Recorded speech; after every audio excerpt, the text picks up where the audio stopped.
dog. Kani, babaligya na ito itong mga organs ng mga may buot sa bata.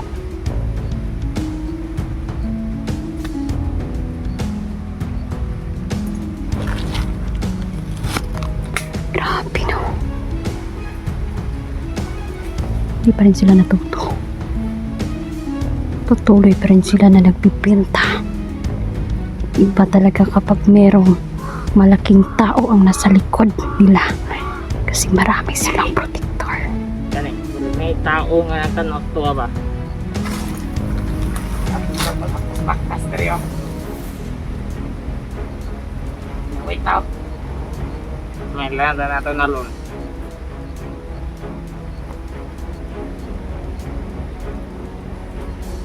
Pirmado, narinig nyo naman. Malaking ebidensya ito. Ngayon, papatayin na natin sila.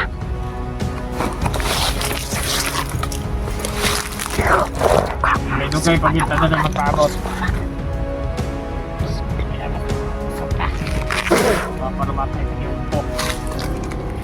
Wala yung tao. Kapag tumapak sila sa lupa, manghihina sila. Dahil malakas ang orasyon itong ginamit ko. Kahit may ilina pa sila, hindi na nila magagamit.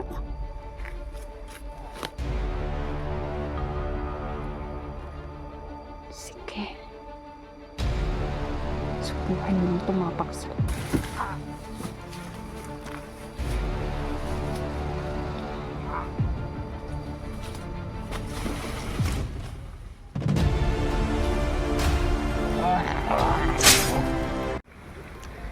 Magandang araw po sa inyong lahat. Yan, napakainit po ng panahon ngayon. Buti na mainit kaysa ulan.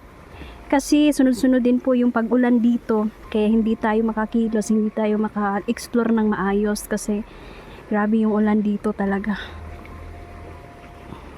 Hanggang gumabi ulan pa rin. Kinabukasan ulan pa rin.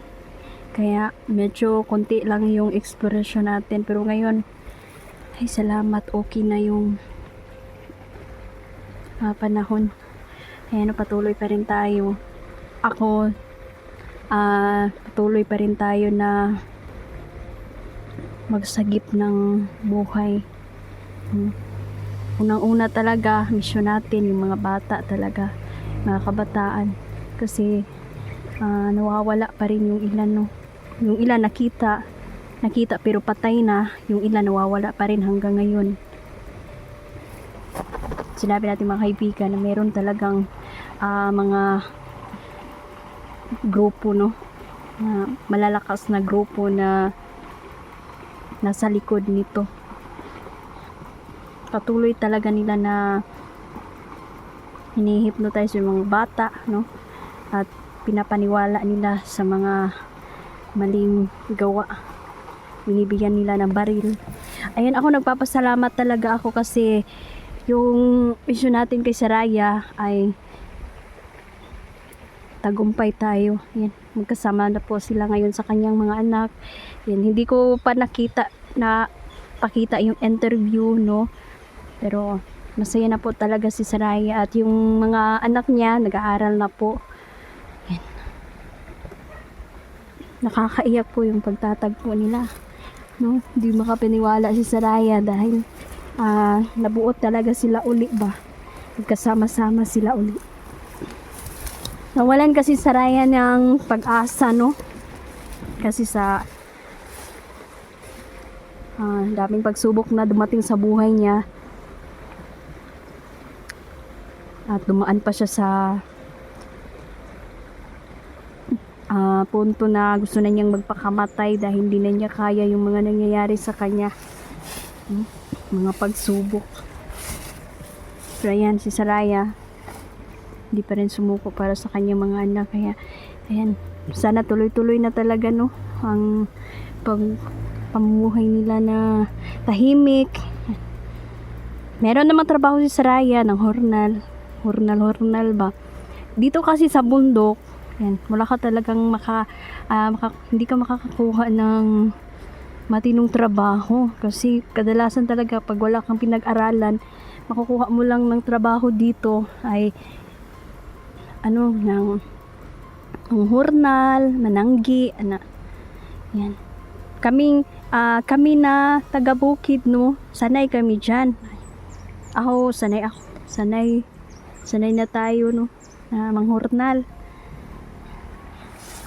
Pero may mission man tayo. Siguro kung hindi ako nag-explore ng hurnal ko karon. Mahirap ang buhay dito, no?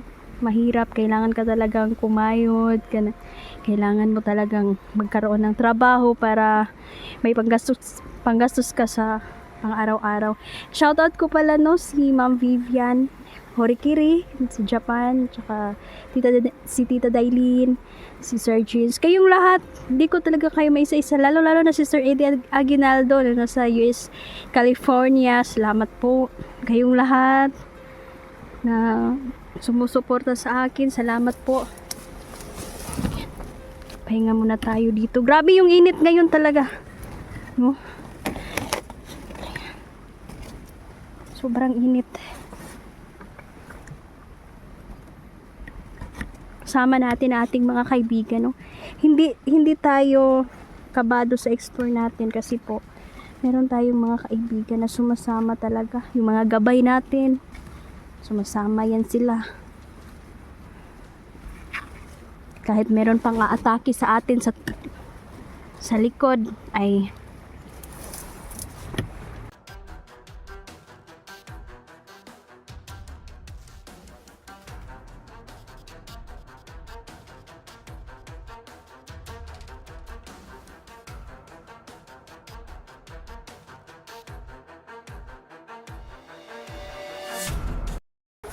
si Nelja, nag-explore na din si Nelja, no?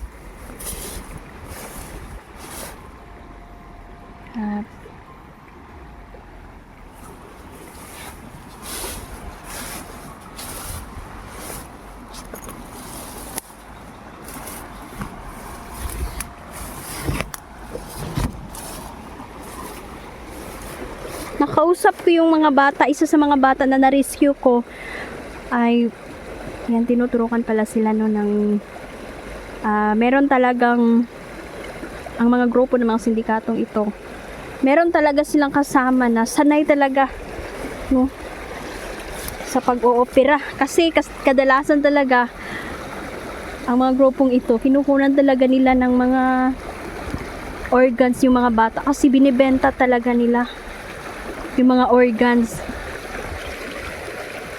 yung kidney, yung mata, no? Grabe, binibenta nila at malaking halaga po yan. Walang awa talaga ang mga sindikatong ito. Tayong mga mahihirap, wala tayong hustisya, no? Hindi tayo mabibigyan ng hustisya dito, kaya laban na lang tayo sa kanila.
Ang hirap naman ang daanan, no? Hapan man talaga. Ganito yung dinadaanan ko talaga, no? Halos araw-araw sanay na ako dito. Kaya di may iwasan masugatan yung kamay mo kasi may mga matutulis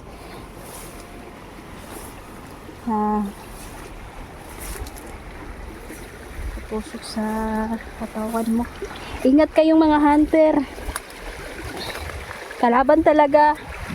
Isa sa mga kalaban natin dito, yung gutom, di ba? Kaya huwag niyong kalimutan, magbaon talaga kayo. Shout out sa mga hunters natin dyan, na mga kapatid. Ingat-ingat po.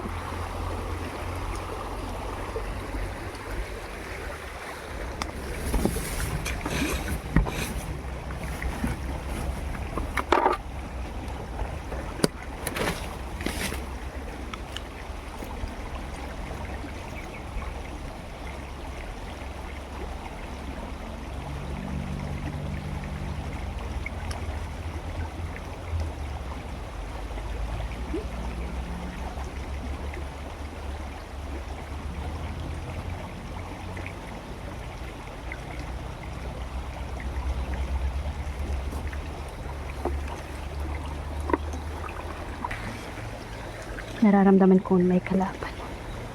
Meron ng kalaban. Hindi talaga magkakamali ang ating mga kaibigan.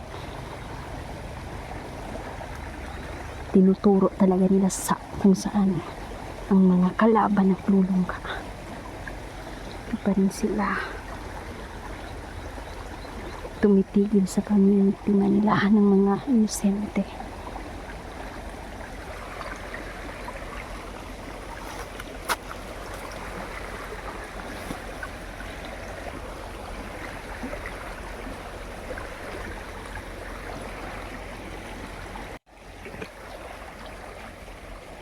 Patuloy tayo. Nagpapalakas ako ng orasyon.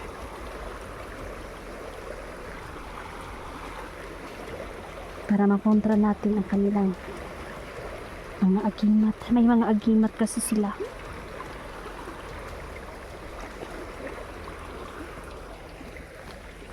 At marunong din silang lumaban ng orasyon.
Tama ka, kaibigan. Salamat sa pagturo mo. Nandito nga sila. Patay kayo ngayon. Pinapakalat nila ang mga droga para mabaliw ang mga kabataan. Mamamatay kayo.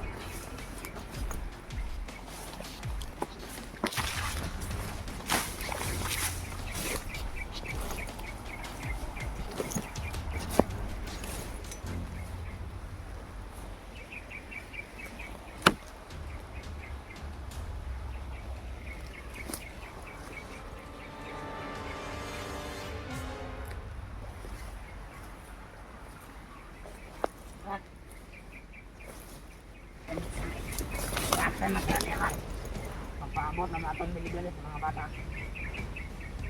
Ayaw eh. Ilang ato ka magbata eh. Later on. Mga nagandang gusto ko kapag pila. Mailan na nalang pag maabot na. Ayaw na to. Wala, wala. Wapag ko kapag dapat na ibayot. Wala naman yung bayot.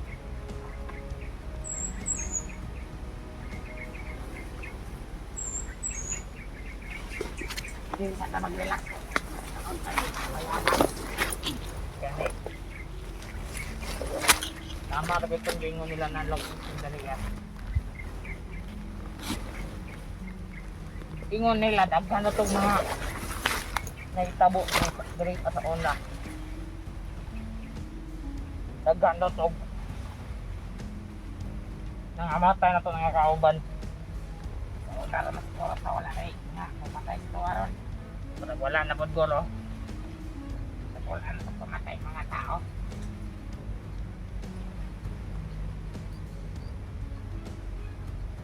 Siguro mapaabot talang guro tayo sa totoong mga kuhan. Nag-deliver at mga bata. Maabot na to sila dito mga oras. Siguro kay layo mo to ilang biyahe pa. Layo mo siguro sa likat. Yan eh. Dagang po to sila nakuha ng mga bata nga. Bariya pa kasi. Wala yung mga bata. Hindi pa tamatog. Kaya babaligyan na ito itong mga organs ng mga may buot sa bata.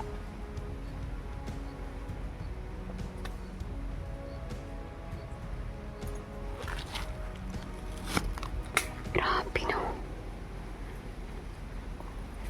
Hindi pa rin sila natuto. Patuloy pa rin sila na nagbibenta. Iba talaga kapag merong malaking tao ang nasa likod nila. Kasi marami silang protector. Yan eh. Tulad may tao nga nagtanong ito ba? Baktas stereo. Wait tao. May landa na ito na lon.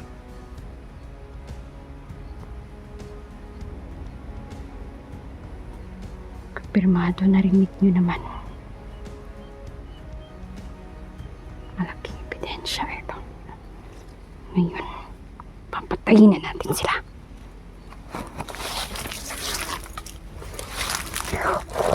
May dugay pag kita na magpaabot.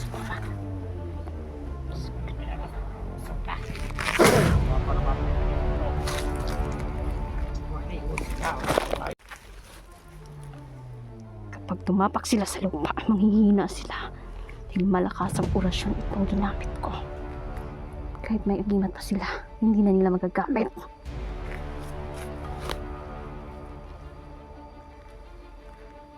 Sige. Subukan nilang tumapak sa lupa. Ano yan ay? Natawag ka ba siya? Nakakap sa tabay.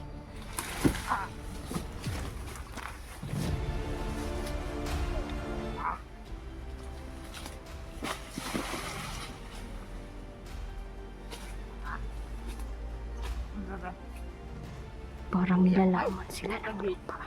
Sulit ka pa